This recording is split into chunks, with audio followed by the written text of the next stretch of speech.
अस्सलाम वालेकुम। ਸਿਆਣੇ ਕਹਿੰਦੇ ਵੀ ਸੋਟਾ ਮਾਰਿਆ ਪਾਣੀ ਦੋ ਨਹੀਂ ਹੁੰਦਾ। ਐਸਾ ਦੌਰ ਚੱਲ ਰਿਹਾ ਵੀ ਸੱਚੇ ਬੰਦੇ ਦੀ, ਗਰੀਬ ਦੀ, ਗੱਲ ਕਰਨ ਵਾਲੇ ਬੰਦੇ ਦੀ ਕਦਰ ਨਹੀਂ ਰਹੀ।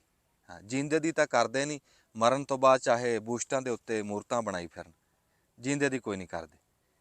ਮੈਂ ਇੱਕ ਥਾਂ ਦੀ ਗੱਲ ਨਹੀਂ ਕਰਦਾ, ਪੂਰੀ ਦੁਨੀਆ ਦੇ ਵਿੱਚ ਹੀ ਇਹੀ ਹਾਲ। ਚੜ੍ਹਦੇ ਪੰਜਾਬ 'ਚ ਨਾ ਮੁੰਡਾ ਭਾਨਾ ਸਿੱਧੂ, ਲੈ ਉਹ ਕਰਦਾ ਕੀ ਸੀ ਵੀ ਜਿਹੜੇ ਗਰੀਬ ਲੋਕਾਂ ਨੇ ਜ਼ਮੀਨ ਵੇਚ ਕੇ, ਟੂਮਾਂ ਵੇਚ ਕੇ ਏਜੰਟਾਂ ਨੂੰ ਪੈਸੇ ਦਿੱਤੇ, ਅਗਾਂਹ ਫਰਾਡ ਹੋ ਗਿਆ, ਲੈ ਉਹ ਪੈਸੇ ਮੜਾਉਂਦਾ ਸੀ। ਤੂੰ ਦੱਸ ਵੀ ਉਹ ਮਾੜਾ ਕਰਦਾ ਸੀ?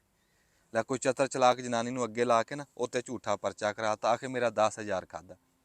ਵੀ ਜਿਹਨੇ ਦੁਨੀਆ ਦੇ ਲੱਖਾਂ ਮੜਾਤੇ, ਉਹ ਤੇਰੇ 10,000 ਤੇ ਬੈਠਿਆ ਬਸ ਉਹ ਖੇ ਖਰਾਬ ਕਰਨ ਵਾਸਤੇ। ਹੈਂ, ਫਿਰ ਤੁਸੀਂ ਕਹੋਗੇ ਵੀ ਤੂੰ ਚੌਥੇ ਪਾਸ। ਵੀ ਮੈਂ ਇੱਕ ਤਾਂ ਸਾਡਾ ਪੰਜਾਬੀ ਭਰਾ ਸੀ, ਹੈਂ, ਦੂਜਾ ਉਹ ਹੱਕ ਸੱਚ ਨਾਲ ਖਲੋਣ ਵਾਲਾ ਮੁੰਡਾ, ਤੀਜਾ ਮੇਰਾ ਬੇਲੀ ਵੀ ਹੈ। ਫਿਰ ਬੇਲੀਆਂ ਦਾ ਤਾਂ ਕੰਮ ਆ ਵੀ ਔਖੇ ਟਾਈਮ ਤੇ ਨਾਲ ਖਲੋਣਾ। ਮੈਂ ਕਹਿੰਦਾ ਵੀ ਜਿਹੜੇ ਬੰਦਿਆਂ ਦੇ ਉਹਨੇ ਪੈਸੇ ਮੜਾਏ ਸੀ, ਹਜ਼ਾਰਾਂ ਬੰਦਿਆਂ ਦੇ, ਉਹ ਇੱਕ ਇੱਕ ਵੀ ਨਿਕਲਦਾ ਤੇ ਹਜ਼ਾਰਾਂ ਲੋਕ ਬਣਦੇ ਉਹਦੇ ਵਾਸਤੇ ਗੱਲ ਕਰਨ ਨਾਲ। ਪਰ ਇੱਥੇ ਚੰਗੇ ਦੀ ਕਦਰ ਹੀ ਕੋਈ ਨਹੀਂ। ਇੱਥੇ ਜਿਹੜਾ ਜਿੰਨਾ ਝੂਠਾ ਹੋਊਗਾ, ਜਿੰਨਾ 2 ਨੰਬਰ ਹੋਊਗਾ ਨਾ, ਜਿੰਨੀਆਂ ਉਸਤਾਦੀਆਂ ਕਰੂਗਾ, ਲੈ ਉਹਦੀ ਇੱਜ਼ਤ ਆ।